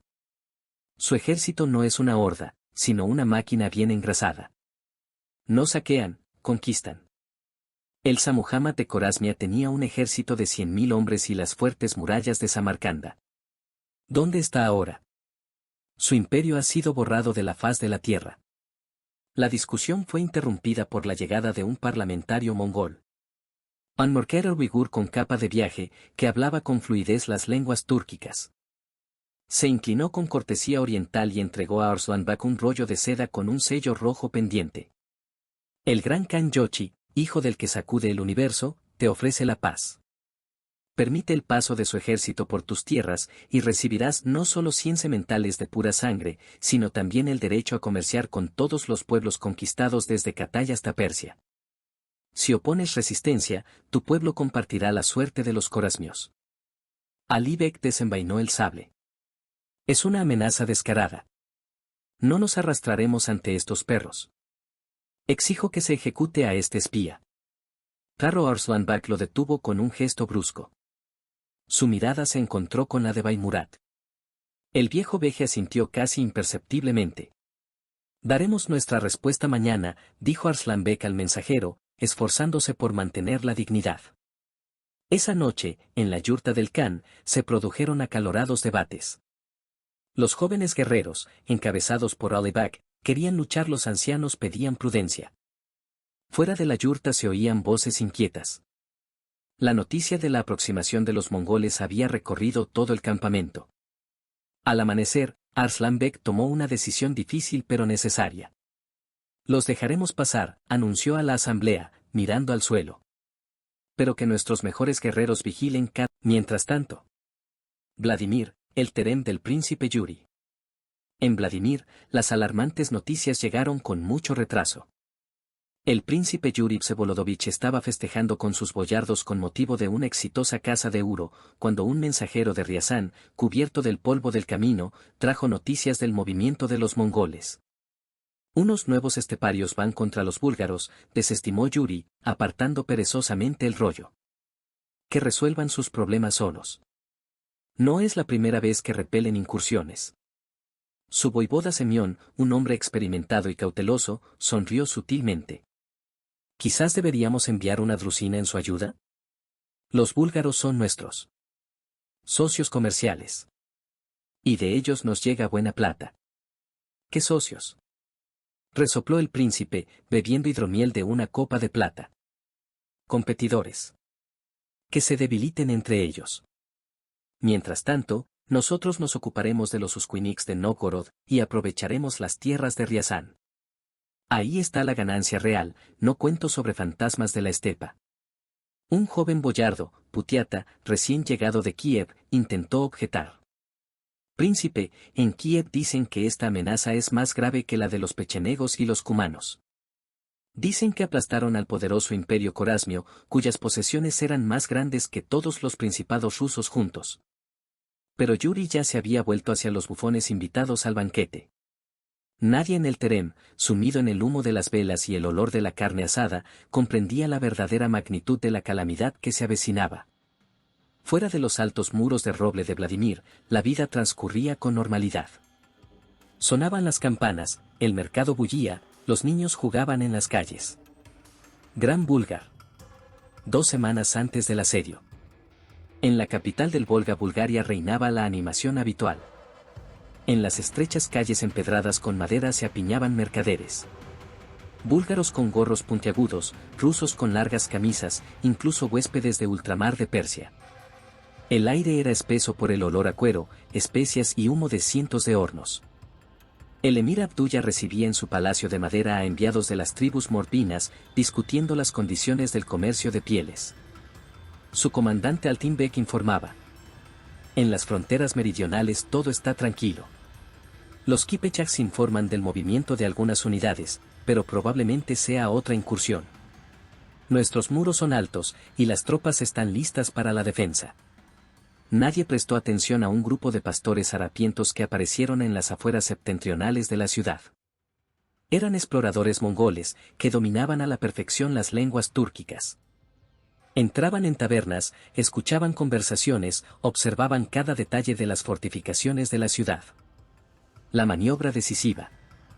2 semanas después de pasar por las tierras Kipechaks, el ejército mongol realizó un giro repentino. Al recibir una señal transmitida por una cadena de antorchas encendidas en túmulos, toda la masa de tropas giró bruscamente hacia el norte. Ahora se movían a una velocidad increíble. De 60 a 70 verstas por día, cambiando de caballos en estaciones especialmente preparadas. Subotai dirigía personalmente las avanzadillas. Sus exploradores ya se habían adentrado en territorio búlgaro, disfrazados de mercaderes, pastores, mendigos. Uno de ellos, un joven guerrero llamado Karvad, abriéndose paso por los bosques, llegó al Volga y vio los accesos septentrionales indefensos a Bulgar. La ciudad duerme, informó, sin aliento tras varios días de galope. Sus tropas están concentradas en las fronteras meridionales, las puertas de la ciudad están abiertas a las caravanas comerciales. Esperan el golpe desde el sur. Yochi, estudiando los informes, asintió a Subotai. Tu plan ha funcionado. Miran hacia el lado equivocado. Los primeros golpes. El emir Abdullah se dio cuenta del peligro solo cuando las patrullas mongolas aparecieron a la vista de las murallas de la ciudad. En la ciudad estalló el pánico. Los habitantes, aterrorizados, cerraban sus casas, los mercaderes intentaban salvar sus mercancías, en las calles se produjeron tumultos. ¿Cómo han pasado?, gritaba el emir a sus comandantes en la sala del trono. ¿Dónde está nuestro ejército? ¿Por qué no nos avisaron? Altin Bek, intentando mantener la calma, señaló el mapa. Tenemos tiempo para preparar la defensa. Los muros son altos, las provisiones de alimentos para meses. Enviaremos mensajeros a los príncipes rusos. A Yuri de Vladimir y a Mijail de Chernigov. Ayudarán. Pero ya era demasiado tarde. Las avanzadillas mongolas, con rápidas maniobras, cortaron todos los caminos que conducían a la ciudad. La famosa caballería búlgara quedó atrapada en la ciudad, privada de su principal ventaja: la movilidad. Subotai no asaltó la ciudad inmediatamente. Ordenó rodearla con un anillo apretado y comenzó los preparativos metódicos. En una sola noche, los ingenieros y carpinteros mongoles construyeron máquinas de asedio, catapultas y arietes, utilizando madera de los bosques cercanos. El trabajo hervía a la luz de las antorchas. Unos cortaban árboles, otros tallaban troncos, otros trenzaban gruesas cuerdas de crin de caballo. Por la mañana, cuando la niebla sobre el Volga aún no se había disipado, un siniestro retumbar de tambores de guerra resonó sobre el campamento mongol. Las primeras bolas de piedra volaron hacia las murallas de la ciudad. Los defensores de la ciudad ocuparon sus posiciones presas del pánico, pero sus arqueros no podían alcanzar las posiciones mongolas. Al mismo tiempo, llevaron ante Yochi a un prisionero. Un mercader ruso de Suzdal llamado Gavrila, que había intentado huir de la ciudad sitiada en una embarcación por el Volga. Temblando de miedo, el mercader estaba ante el hijo de Gengis Khan, sin poder levantar la vista. Dile a tu príncipe, dijo Yochi con frialdad, jugueteando con el mango de su látigo, que no solo vamos por los búlgaros. Dile que se prepare. Dile que pronto llamaremos nosotros mismos a su puerta. Y pregúntale: ¿está preparado para lo que traerán nuestros enviados? El mercader, pálido como la tela, solo asintió, sin poder pronunciar palabra. Comprendía que había sido testigo del comienzo del fin del mundo que conocía. La máquina de guerra mongola, tras superar su primera prueba, cobraba velocidad. Por delante quedaban los bosques y ríos del noreste de Rus, pero la primera y más importante lección había sido dada. Capítulo 8. Amanecer del 15 de octubre de 1236. Aproximaciones orientales a Gran Bulgar. El primer rayo de sol, abriéndose paso entre la niebla otoñal sobre el Volga, iluminó una escena espeluznante. Las murallas de madera de la antaño poderosa ciudad presentaban un espectáculo de destrucción. Tras 3 semanas de asedio, las máquinas de asedio mongolas habían hecho su trabajo metódica y despiadadamente. Profundas grietas se abrían en los troncos de roble, en algunos tramos la empalizada colgaba en ángulos antinaturales, y frente a las mismas puertas se alzaba un montón de piedras que evidenciaba la precisión de las catapultas chinas. Subotai Bagatur recorría las posiciones avanzadas montado en su bajo pero increíblemente resistente caballo mongol. Lo acompañaba una docena de nuker de su guardia personal, veteranos que habían participado aún en la campaña Corasmia. El rostro del anciano comandante permanecía impasible, pero sus ojos, estrechos y penetrantes, anotaban cada detalle. El ángulo de una nueva catapulta, la profundidad de una trinchera recién excavada, los rostros cansados pero tranquilos de los guerreros que relevaban la guardia nocturna. Deteniéndose junto a un grupo de ingenieros chinos que trabajaban en torno a un enorme trabuquete, Subotai señaló con su bastón tallado un sector particularmente dañado de la muralla junto a la puerta oriental. Para el amanecer de pasado mañana debe haber aquí una brecha para 5 jinetes de frente. Sin medias tintas. El ingeniero jefe Li Wei, con su túnica azul manchada de arcilla y hollín, inclinó respetuosamente la cabeza. Será hecho, Bagatur. Pero el terreno aquí es arenoso e inestable, para apuntalar los túneles se necesitarán troncos adicionales, los más gruesos. Tómalos del tren de suministros de Hedei que llegó ayer, cortó su botay, ya girando su caballo. Todo lo que haga falta. Sin añadir palabra, se dirigió al puesto de mando situado en una alta colina con vista a toda la ciudad. El campamento de Yochi. La mañana de la decisión en la espaciosa yurta de campaña de Yochi reinaba una atmósfera de silencio concentrado. El hijo mayor de Gengis Khan estaba sentado ante una mesa baja sobre la cual estaba desplegado un detallado mapa de cuero. Cerca ardía una lámpara de aceite, cuya luz arrancaba de la penumbra los rollos con informes de exploradores. El rostro de Yochi, que normalmente guardaba la impronta de una honda y contenida amargura, estaba ahora tenso y concentrado. Estudiaba las anotaciones frescas en el mapa, hechas con tinta. Las drusinas de Riazán se concentran en los cruces de Lokeya, el príncipe Yuri de Vladimir ha enviado mensajeros a Chernigov con Mijail, los mercaderes de Novgorod suspenden apresuradamente el comercio con los búlgaros, bajan por el Volga. Cuando su botalla entró en la yurta sin hacer ruido, Yochi no levantó inmediatamente la vista. Bueno, viejo lobo. ¿La ciudad aún resiste? Preguntó, por fin apartando la vista del mapa. Resiste por pura obstinación y miedo, respondió su botay, sacudiendo el polvo del camino de las mangas de su túnica acolchada. Pero las murallas están a punto de derrumbarse. Si asaltamos a la fuerza, perderemos 300 de nuestros mejores guerreros. Pero sí. Tomamos las puertas a mi manera, no más de 30. Yochi dejó lentamente a un lado el rollo ya leído. Su rostro se iluminó con una rara, casi imperceptible sonrisa. Mi padre siempre decía que la cuerda del arco debe estar tensa, pero la flecha debe soltarse a tiempo, antes de que el objetivo se marche. Prepara tu astucia, noche antes del asalto. Ciudad de la desesperación. En las cámaras del emir Abdullah, en el mismísimo corazón de Gran Bulgar, reinaba el caos, sazonado con miedo.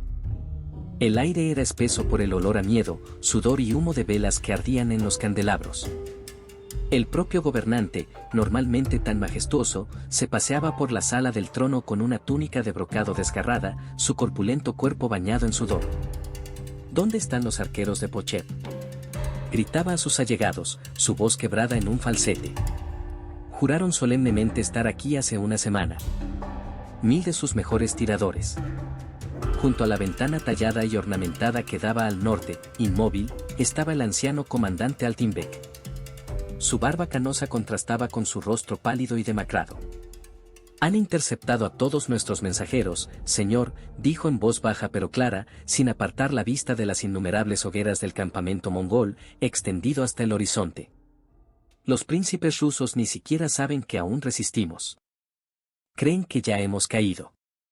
En ese mismo instante, junto a la puerta norte, la menos fortificada de la ciudad, 3 tránsfugas harapientos, saboteadores mongoles que dominaban a la perfección las lenguas túrquicas y habían estudiado hasta el último detalle las costumbres búlgaras, dieron la señal convenida con antorchas giratorias.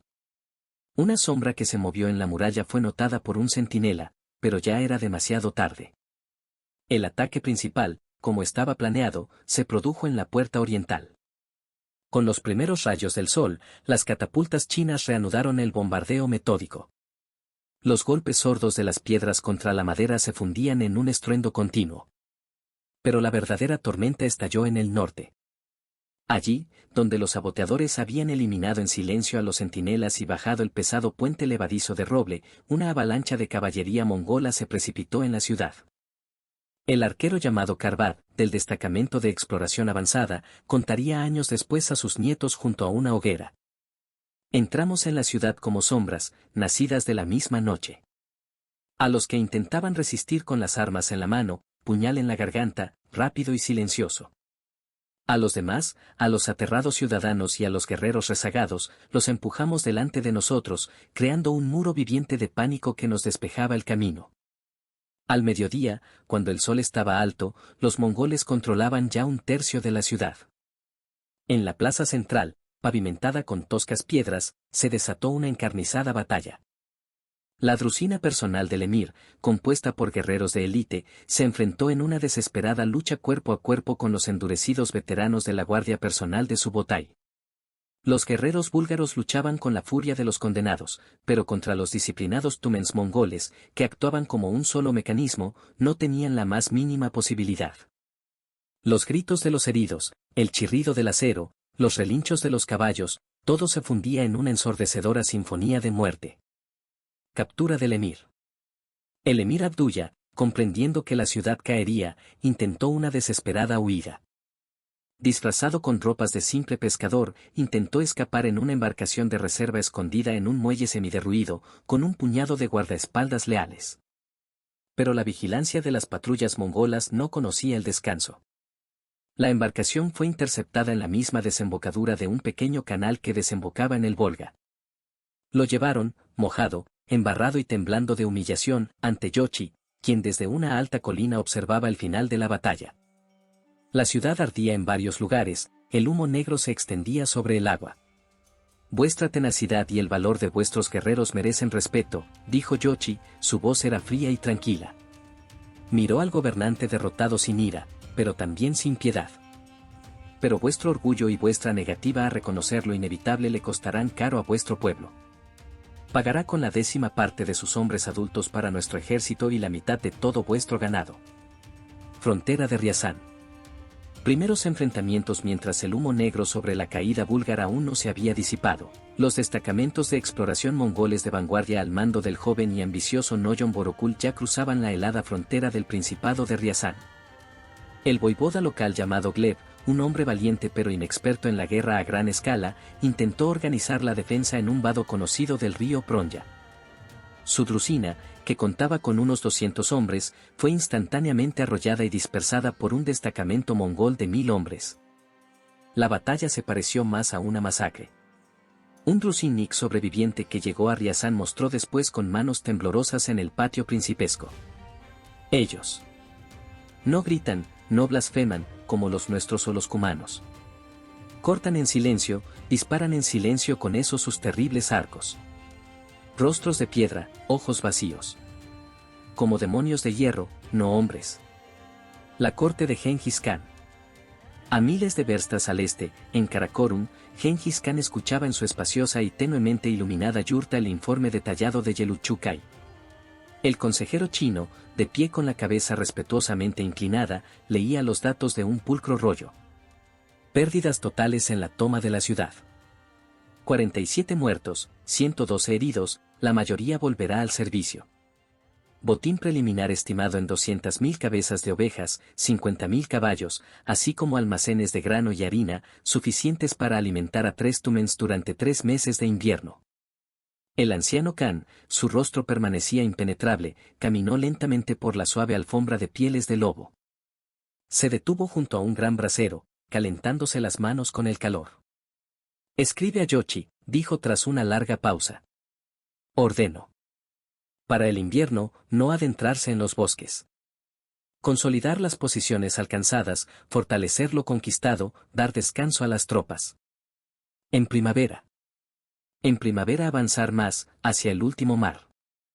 Fuera de la yurta aullaba el viento, levantando la primera ventisca invernal. La estepa se aquietaba, preparándose para el frío. Pero la voluntad de hierro de los mongoles, unida por un designio único, era más fuerte que cualquier helada.